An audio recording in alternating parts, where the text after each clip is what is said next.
Okay, I'll try this again. I just made an entire video about the graph of the tangent without hitting record, so I'll do it again. Here's what we know. We know the graphs, the basic two graphs of sine x and cosine x. They are like these waves, a sine wave and a cosine wave, which really is the same. There's the cosine wave, the orange one, and the sine wave's the blue one. They look exactly the same, except their starting point is a little different. Cosine at 0 is 1, and then it heads down to -1 and up. Sine starts at 0 before it heads to 1, before it goes down. They're just shifted a little. And we'll explain the shift of why they're shifted in a future lesson. And then we decided, let's look at the secant and the cosecant. The secant is going to be undefined at all these places where the cosine is 0. If the cosine is 0, the secant is going to be undefined because it is the reciprocal. And then we analyzed the behavior. We talked about the behavior. We got that the secant looks like this. It's up and down and up and down and up and down. Anywhere the cosine is 0, I marked with these horizontal lines. Vertical lines. The secant function couldn't exist. These lines where the secant function isn't existing is getting close to them, but it never crosses them because you can't have a point on that line. There's no point for the graph on that line. We call those lines asymptotes.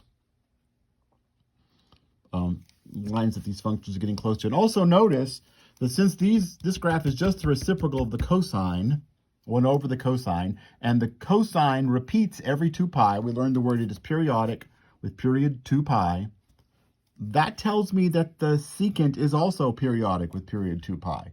If the cosine repeats, the secant has to repeat. Similarly, the cosecant was the reciprocal of the sine. We did the same kind of analysis. This pink part here is a comparison of what the secant looks like. But there's the cosecant in blue. Anywhere the sine is 0, can you see? You can see the sine graph in here. And anywhere it was 0, I drew these vertical outlines, these asymptotes. The function gets close to it, but it can't cross it. There can't be a point on that line. You can't have, if x is pi, what is y? Because if x is pi, cosecant of pi is 1 over the sine of pi, which is 0.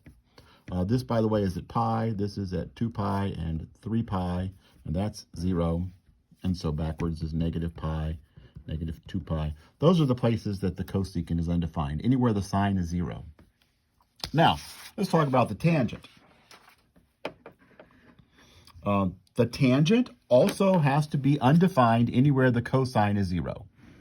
If the cosine is 0, tangent has to be undefined. You can't see all of that at once. I can tell that now looking down at my camera. I'm going to adjust it. It might make you dizzy. There we go. I don't know how much, if you can see any more there. The tangent's the sine over the cosine. So I've drawn red asymptote lines anywhere that the cosine is 0. This graph that is here is the graph of the cosine. Let me darken in the axes for you. So many lines going on here.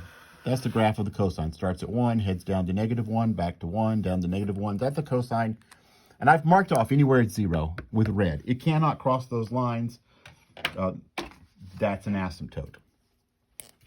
And let's talk about anywhere that the sine is 0.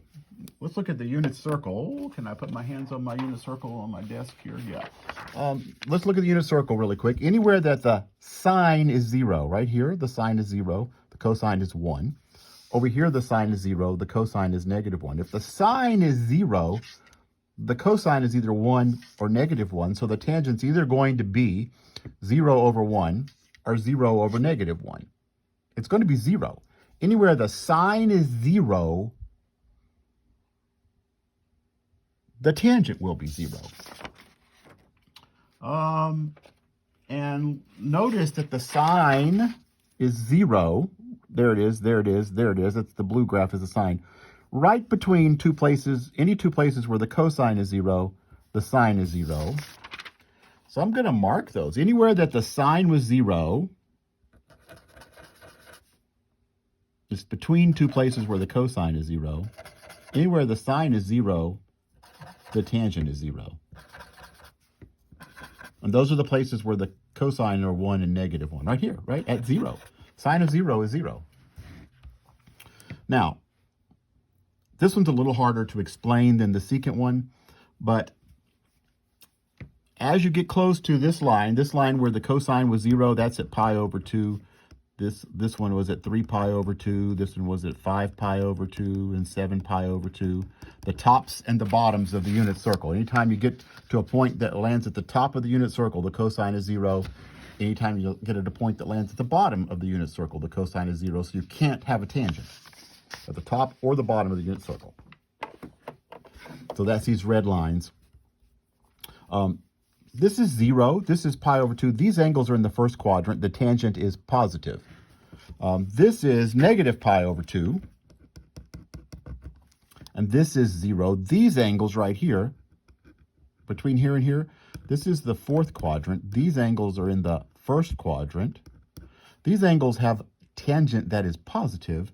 These angles in the fourth quadrant angles, right? The only thing positive in the fourth quadrant are the cosine and the secant.